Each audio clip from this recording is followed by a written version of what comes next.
नमस्कार। दिन 11वें में आपका स्वागत है। चरक चिकित्सा को किस तरीके से प्रैक्टिकल ग्राउंड्स पे लिया जाए, इन पे लगातार हमारी चर्चा चलती है। और उस चर्चा में आज का विषय है मेद व स्रोतस और उसकी व्याधियां। मेद व स्रोतस और उससे सम्मिलित व्याधियों के फिर से 3 डिवीजन्स हम करेंगे: हेतु, लक्षण और औषधि।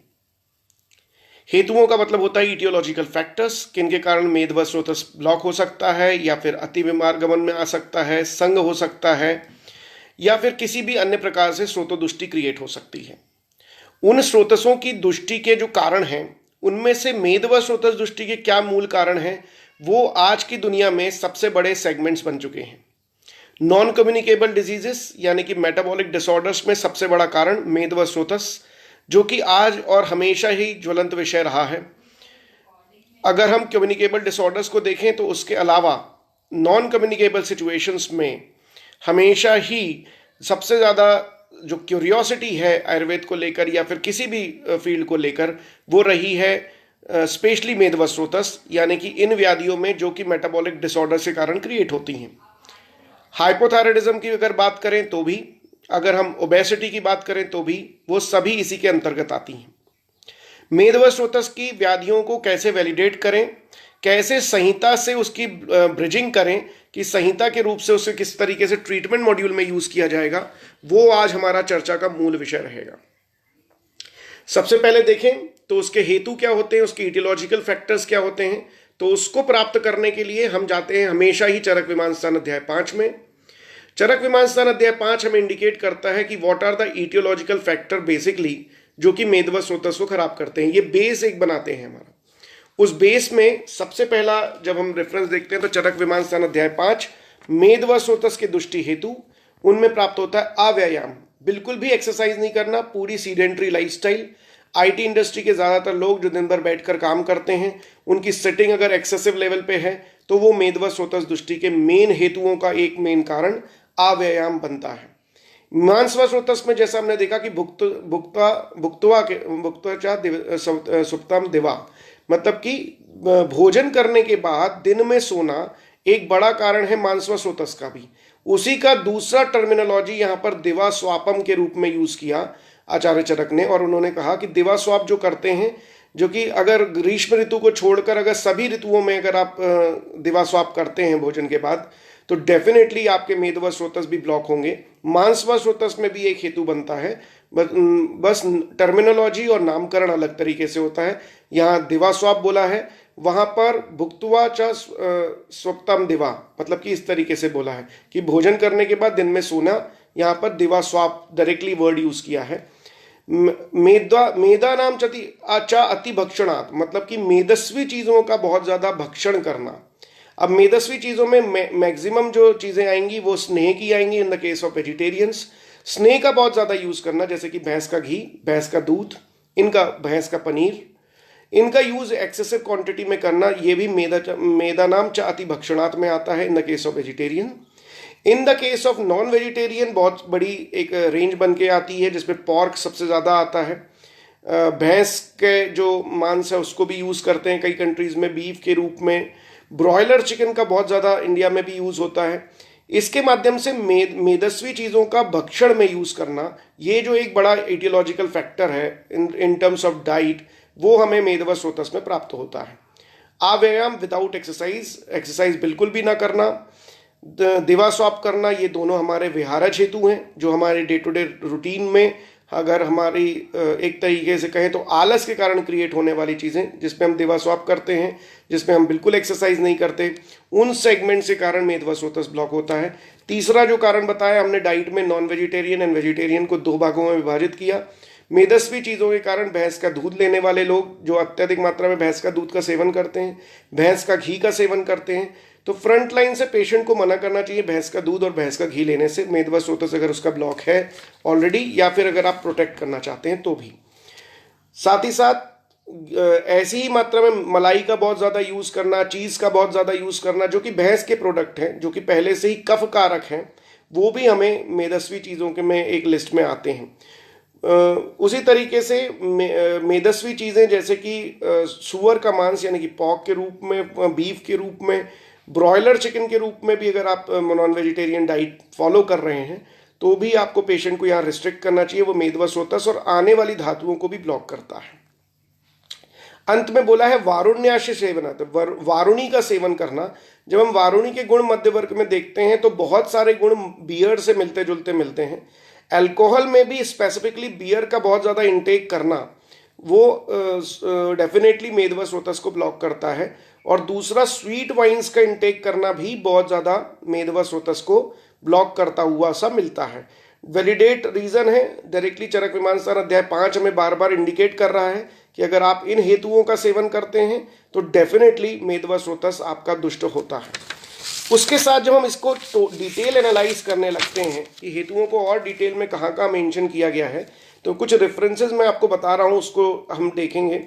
चरक सूत्र स्थान का 21वां अष्टोनंदित अध्याय जो है उसका 4था श्लोक नंबर आप निकालें तो आपको बहुत सारी डिटेल मिलेगी। अधिक भोजन करने से, फिर से चरक विमान स्थान अध्याय 8 हमारा रेफरेंस बेस बनता है, जो हमें भोजन की मात्रा कैसे अधिक है उसको इंडिकेट करने के लिए अभ्यावरण शक्ति और जरण शक्ति हमारी स्पेसिफिकली पर्सनलाइज वे में, पर्सनलाइज हेतु के वे में, अगर जो भी व्यक्ति पहले से ही कफज प्रकृति से ज़्यादा है, मतलब उसकी कफ प्रधान प्रकृति है और वो पहले से ही अपनी मात्रा से अधिक भोजन कर रहा है, तो डेफिनेटली वो मेदवस्रोतस पे ब्लॉक होगा। रादर वो वात पित्तज होके भी अगर अधिक मात्रा में कर रहा है तो उसकी अग्नि अवरोधित होगी, अग्नि में साधता आएगी और अग्नि के मंद होने की वजह से उसे मेदवस्रोतस में ब्लॉकेजेस की सिचुएशन क्रिएट होती सी मिलेगी। दूसरा लिखा है गुरु मधुर शीत अति स्निग्ध मात्रा आहार का भोजन करना। गुरु इनमें अगर चरक सूत्र स्थान अध्याय 27 आप जाएंगे तो गुरु में आपको बहुत देरी से पचने वाले यानी कि नॉन वेजिटेरियन डाइट, पनीर का इंटेक, चीज़ का इंटेक, बहुत ज़्यादा मीठे आहारों का इंटेक जैसे कि रसमलाई का इंटेक और खोए की मिठाइयों का इंटेक, अगर एवरीडे भोजन में सुबह और शाम जितने आहार काल हैं उनमें अगर पेशेंट लेता है, मीठा दही का इंटेक भी अगर एवरी टाइम लेता है तो भी ऐसी प्रॉब्लम क्रिएट हो सकती हैं। शीत और स्निग्ध चीज़ों का लेना, जैसे कि मैंने कहा कि कोल्ड कॉफ़ी, मिल्क शेक्स, इनका इंटेक कितनी मात्रा में है वो हमें डे टू डे लाइफ में 7 डेज में एवरेजली कितनी बार है उसके बेसिस पे एनालाइज करना चाहिए। वो हमारे हेतु के रूप में तक पहुंच गया है या नहीं, ये ज़रूर हमें एनालाइज करना चाहिए। This is very important. दिन में सोने से बहुत बड़ा फैक्टर जो मैं बार बार आपको कह रहा हूँ, अगर आप डाइट हिस्ट्री के साथ में इसकी विहारज हिस्ट्री लेंगे तो पेशेंट मैक्सिमम हमें ये कंप्लेंट या ये बताते हैं, जब हम उन्हें पूछते हैं तब वो बताते हैं कि हाँ हम दिन में ज़रूर सोते हैं, 1 घंटे सोते हैं, आधे घंटे सोते हैं, भोजन के तुरंत बाद सोते हैं। ये बड़े फैक्टर हमारे डे टू डे लाइफ में आते हैं और इसे हमें अच्छे से समझना चाहिए कि एक बहुत बड़े हेतु हैं मेदवस्रोतस के कारण से। अगर आप उनकी एक्सरसाइज हिस्ट्री पूछते हैं तो भी वो बोलते हैं कि बिल्कुल नील एक्सरसाइज है, बिल्कुल भी एक्सरसाइज नहीं करते, पार्शल स्ट्रेचिंग करते हैं, हाँ थोड़ा वॉक कर लेते हैं, अप्रॉक्सीमेटली 1 किलोमीटर वॉक है। कई लोग बोलते हैं मैं घर के ही काम इतने करते हूँ या करती हूँ जिसमें मेरा चलना फिरना बहुत हो जाता है, लेकिन ये एक्सरसाइज मॉड्यूल में नहीं आते। व्यायाम को शरीर के आयास कर्म, मतलब कि स्ट्रेचिंग करना और शरीर को कुछ आयास में ले जाना, थोड़ा सा थकाने के लिए स्पेसिफिकली उस माइंडसेट से जाना व्यायाम की कैटेगरी में आएगा। एक सेक्सुअल हिस्ट्री जो है कभी नहीं पूछी जाती पेशेंट से, एक्सेप्टली वो जब तक अपने सेक्सुअल कंप्लेंट्स के लिए नहीं आए, लेकिन जब भी आपके पास मेदवस्रोतस के मेटाबॉलिक कंडीशन के लिए पेशेंट आता है, हाइपोथायराइड का पेशेंट आता है, ओबेसिटी का पेशेंट आता है, कार्डियक ब्लॉकेजेस के पेशेंट आते हैं, एक्सेसिव स्वेलिंग के पेशेंट आते हैं, इन सभी से आप डेफिनेटली उनकी सेक्सुअल हिस्ट्री पूछिए।